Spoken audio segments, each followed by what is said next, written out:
ATM এ ডাকাতি, ব্যাংকের ATM এ লুটপাট চালায় দুষ্কৃতীরা। ব্যাংকের এটিএম মেশিন ভেঙে লুটপাট, ভাঙচুর করে মেশিনে আগুন লাগিয়ে দেওয়া হয় বলে অভিযোগ এবং ঘটনাস্থলে ইতিমধ্যে সাকরাইল থানার পুলিশ পৌঁছে গিয়েছে। আরো একবার জানাবো, হাওড়ার আলমপুরের রাষ্ট্রায়ত্ত ব্যাংকে এটিএম এ ডাকাতি, ব্যাংকের এটিএম এ লুটপাট চালায় দুষ্কৃতীরা, অন্তত এমনটাই অভিযোগ উঠে আসছে।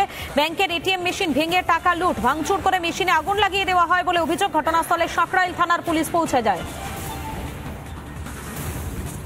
হাওড়ার দিকে নজর রাখবো, হাওড়ার আলমপুরের রাষ্ট্রায়ত্ত ব্যাংকের এটিএম এ ডাকাতি, ব্যাংকের এটিএম এ লুটপাট চালায় দুষ্কৃতীরা। ব্যাংকের এটিএম মেশিন ভেঙে লুটপাট, ভাঙচুর করে মেশিনে আগুন লাগিয়ে দেওয়া হয় বলে অভিযোগ। ঘটনাস্থলে সাকরাইল থানার পুলিশ পৌঁছে গিয়ে পরিস্থিতি সামাল দেয়।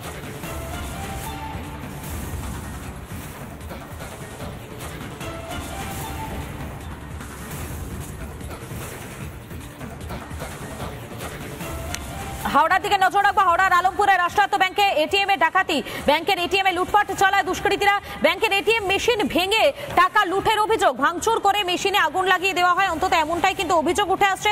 ঘটনাস্থলে সাকরাইল থানার পুলিশ এসে পৌঁছয় এবং পুলিশ এসে পুরো বিষয়টি নিয়ন্ত্রণ করে। আরো একবার জানাই, হাওড়ার আলমপুরের রাষ্ট্রায়ত্ত ব্যাংকে এটিএম এ ডাকাতি, ব্যাংকের এটিএম এ লুটপাট চালায় দুষ্কৃতীরা। ব্যাংকের এটিএম মেশিন ভেঙে টাকা লুট, ভাঙচুর করে মেশিনে আগুন লাগিয়ে দেওয়া হয় বলে অভিযোগ। ঘটনাস্থলে সাকরাইল থানার পুলিশ পৌঁছায়।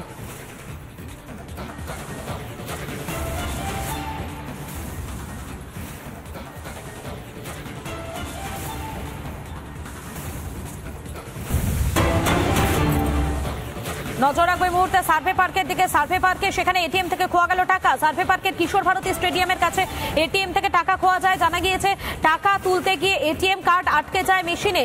হেল্পলাইন নম্বরে ফোন করা হয় কিন্তু তারপরেও মেলেনি নিস্তার, উল্টে গায়েব হয়ে যায় মোটা অঙ্কের টাকা। মেসেজ পাওয়ার পর এটিএমে যান ওই ব্যক্তি। একই এটিএম থেকে একাধিক জনের একইভাবে টাকা খোয়া গিয়েছে বলে জানা যায়। সার্ভে পার্ক থানায় লিখিত অভিযোগ দায়ের করা হয়েছে।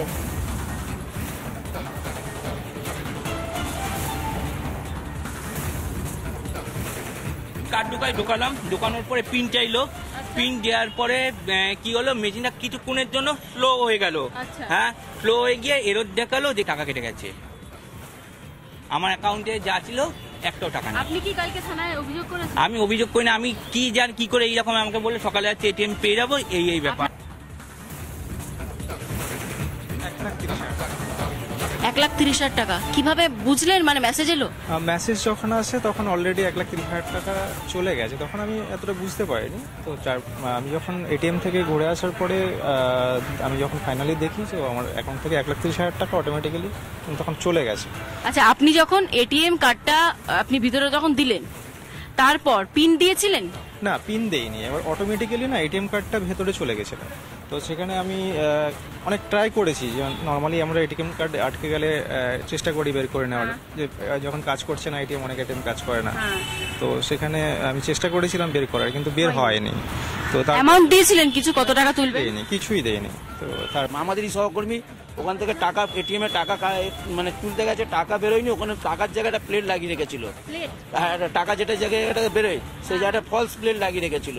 তারপরে যে উনি টাকা বেরোচ্ছেন, আমাদের আরেকটা সহকর্মী বলতে প্লেটের জায়গায় হাত দিয়ে চাপতে দেখছে ফলস একটা প্লেট খুলে পড়ে গেল। তারপরে টাকাটা রয়েছে বাইরে, এই জায়গাটা একজন দাঁড়িয়ে ছিল, তাকে সন্দেহ হয়েছিল, তাকে বলছে ভাই এখানে তুমি কি করছো? সে ঘোরাঘুরি করছিল অনেকক্ষণ ধরে, বলছে আমার ছেলে এখানে ফুটবল প্র্যাকটিস করছে। তো ফুটবল প্র্যাকটিস করেনি, তারপরে দেখছে যে সব ছেলে চলে গেছে বাচ্চারা, তারপরে ওকে ডাকা হচ্ছে, মা দৌড় মারলো। তারপরে ও তখন বললো ভাই শোনো শোনো শোনো করছে। প্ল্যান মাফিক কি জিনিসটা দীর্ঘদিন ধরে চলছে? আগে 22 এপ্রিলে হয়েছিল, 22 এপ্রিল। এই মুহূর্তে আমাদের সঙ্গে টেলিফোন লাইনে রয়েছেন সন্দীপ সেনগুপ্ত, সাইবার বিশেষজ্ঞ। আপনাকে স্বাগত রিপাবলিক বাংলায়। যেমনটা দেখা যাচ্ছে যে এটিএম থেকে টাকা তুলতে গিয়েছেন কিন্তু এটিএম কার্ড আটকে যায় মেশিনে। হেল্পলাইন নাম্বারে ফোন করার পরেও কোনো রকম কোনো নিস্তার মেলেনি, যার ফলে প্রায় 75,000 টাকা খোয়া গিয়েছে এবং এক নয় একাধিক গ্রাহকের ক্ষেত্রে ঠিক একই ঘটনা ঘটেছে। এটা কোন এটিএম এ হয়েছে? কি সার্ভে পার্ক এরিয়ার কিশোর ভারতী স্টেডিয়ামের কাছে। সার্ভে পার্কের যে টোল ফ্রি নাম্বারটা যা দেখলাম, ওটা কোনো একটা জামদারা গ্যাং বাইরে একটা কাগজে লিখে আঠা দিয়ে আটকে দিয়ে গেছে। টোল ফ্রি নাম্বারটা আদৌ ব্যাংকেরই নয়, ওটা কোনো গ্যাংয়ের নাম্বার। সুতরাং যেটা হয়েছে, কোনো ওই এটিএম মেশিনটা ফার্স্টে কম্প্রোমাইজ করেছে। এবার কম্প্রোমাইজ কি করে করেছে সেটা দেখতে হবে। হয়তো এর মধ্যে যারা সব এটিএম এর মেনটেন্যান্সের কাজ করে সেরকম কোনো মানুষ এর মধ্যে যুক্ত আছে। এইবার যেখানে কার্ডটা ঢুকিয়েছে সেই কার্ডটা বেরোচ্ছে না, মানুষ দিশেহারা হয়ে কোথায় কল করবে। সবসময় এটিএম এর সঙ্গে একটা টোল ফ্রি নাম্বার বা একটা নাম্বার দেওয়া থাকে, এটা পার্মানেন্ট স্টিকার দিয়ে লাগানো থাকে। সেইটা না করে বাইরে একটা আঠা দিয়ে একটা পেপার দিয়ে একটা টোল ফ্রি নাম্বার লাগিয়ে রেখে দিয়ে গেছে, সেই নাম্বারটাই কল করেছেন। তো ওটা তো জামতারার নাম্বার। যখনই কল করেছে জামতারার কল সেন্টারে কল গেছে, তারপর যারা পিন নাম্বার দিতে বলেছে, ওটিপি দিতে বলেছে, দিয়ে সব যেরকম নর্মাল ফ্রড হয়েছে। তবে ইউজুয়ালি জামতারা অনলাইনে করে, এখানে অফলাইন অনলাইনের কম্বিনেশন ইউজ করে। সন্দীপবাবু, এবং মনে হচ্ছে এর মধ্যে এটা থেকে বাঁচার কি উপায় রয়েছে? মানে নিস্তার কিভাবে পাবেন গ্রাহকরা? এক নয় একাধিক গ্রাহকের সঙ্গে একই ঘটনা ঘটেছে, তারা প্রায় হাজার হাজার টাকা তাদের খোয়া গিয়েছে। না, এটাতে ইমিডিয়েটলি জানি না কবে গিয়েছে, কিন্তু যদি 2-3 দিনের মধ্যে যায় তাহলে 1930-তে কল করে বা cybercrime.gov.in এ কল করে উল্টো দিকের অ্যাকাউন্টটাকে ফ্রিজ করতে হবে, যারা স্ক্যামারের অ্যাকাউন্ট। তারপর পুলিশ থানায় সাইবার সেলে গিয়ে অফলাইনে কমপ্লেন করলে পুলিশ ওটাকে কোর্টে গিয়ে অ্যাপিল করে টাকাটাকে রিভার্স করার কাজ করবে।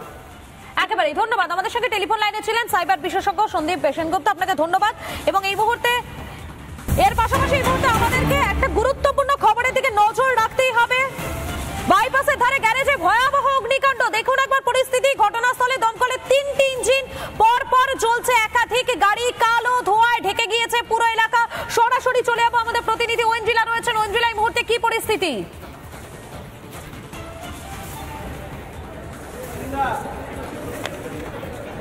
দেখো মধুকল্পিতা, আমরা এই মুহূর্তে এখনো পর্যন্ত দেখছি দমকল রুদ্ধশ্বাসে কাজ করছে, প্রচুর গাড়ি এই মুহূর্তে কিন্তু ক্ষতিগ্রস্ত।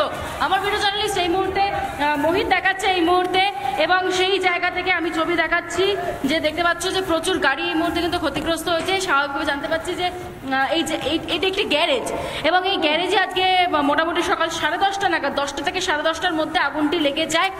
কিভাবে আগুন লাগলো এখনো পর্যন্ত স্পষ্ট না, তবে গাড়ি থেকে আগুন ছড়িয়ে পড়ে এমনটা কিন্তু আপাতত প্রাথমিকভাবে মনে করা হচ্ছে। দেখো এখনো পর্যন্ত দমকল এসছে, তারা আগুন নেভানোর চেষ্টা করছে।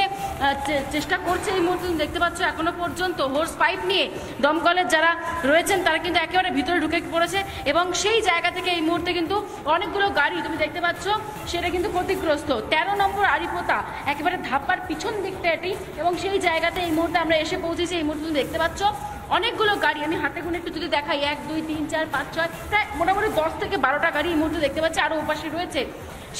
সেই গাড়িগুলো কিন্তু এই মুহূর্তে ক্ষতিগ্রস্ত হয়েছে। আমি একটু দেখানোর চেষ্টা করব। এই মুহূর্তে একবারে সাদা ধোঁয়ায় ঢেকে গিয়েছে গোটা জায়গা। এই গোটা জায়গাটা এই মুহূর্তে সাদা ধোঁয়ায় ঢেকে গিয়েছে। 1টা 2টো 3টে 4টে 5টা 6টা 7টা 8টা 9টা 10টা, আপাতত 10টা গাড়ি আমি এই মুহূর্তে দেখতে পাচ্ছি যে গাড়িগুলো এই মুহূর্তে ক্ষতিগ্রস্ত হয়েছে।